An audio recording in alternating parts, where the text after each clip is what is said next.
Thank you, Mr. Chairman. I'm over here. Okay, we're on the same sides. The ability, when we were here last year and we were talking about being a local rep, I have a lot of employees not only employed by revenue, but also the vendors that are used across the board through lottery and throughout the departments, throughout the Commonwealth for that matter.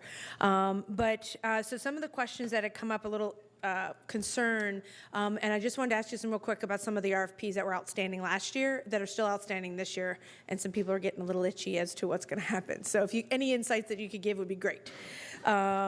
Dealing with, to start off a little bit, the first one was the instant tickets and the gaming services.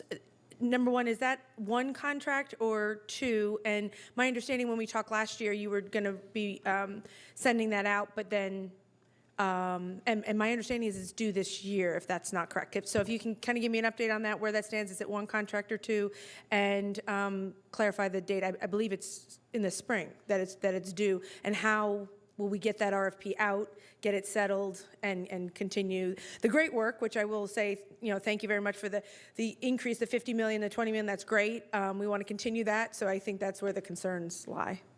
Sure.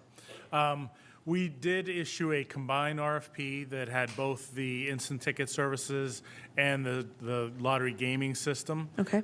We issued that last year, and so there was a protest filed, so we pulled that back off the street to make sure that the RFP, the solicitation, is fair and equitable to all bidders. Okay. So we're currently working with the Department of General Services. They contracted with a subcontractor that specializes in government procurements, and are currently doing some additional research and taking a look at those issues raised by the protest and making changes to the RFP. And it has not been reissued yet, but will be reissued relatively soon. Okay, and if I understand that correctly, so the lottery hired a subcontractor to look at the contract? Is that how that worked? Did I understand that? Well, technically, DGS, the Department of General Services, runs the procurement. It's their procurement they're conducting on our behalf. Okay. So DGS hired the third-party consultant, but we are actively engaged with them and working together to take a fresh look at how those contracts or those RFPs are structured. And again, we'll be. And when is it due? Isn't it due this spring? Yes, so we expect to be issuing it again sometime relatively soon. Okay, do you know when, okay, so the ability, so you feel confident you'll have a time to do the RFP and get it in place as well, and the continuity of service for those two entities? Yes, we'll have to extend the existing contracts. We have to. One thing we heard from our suppliers when we met with the supplier community with DGS, we had a supplier forum, had a conversation about the RFPs and the business in general, and one of the issues on the table for discussion was to get the ideal amount of time that the supplier community has, one, to respond to the RFP, and then two, to implement the solution once a winner is chosen. Okay, and the same thing with the iLottery as well, with the same kind of contracting going through?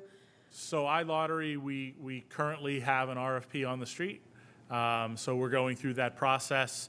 That contract, so we were limited, Act 42 limited us to a 2-year contract for RFP. That expires 2 years from last May, so in May of 2020, and we expect to be able to implement the new contract at that time. Okay, and one last question, which is actually more than one, but the ability for us with any of these contracts, all three of them, when we're rolling over and dealing with any state agency, especially with the lottery, because we've been successful and we've had great numbers coming in with the 50 million and the 20 million.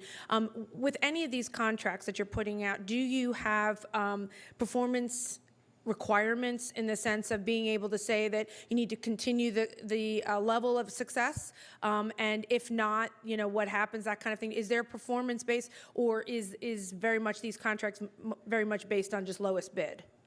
How is it that? So the latter question first.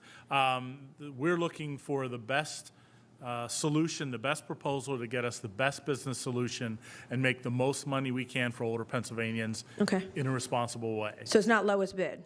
You're looking at an entire package? Yes. Okay. right. And is there performance-based requirements in each of the contracts? There are requirements, many requirements. These are big, complex contracts and big, complex systems, and there are lots of controls in place. Okay, thank you very much.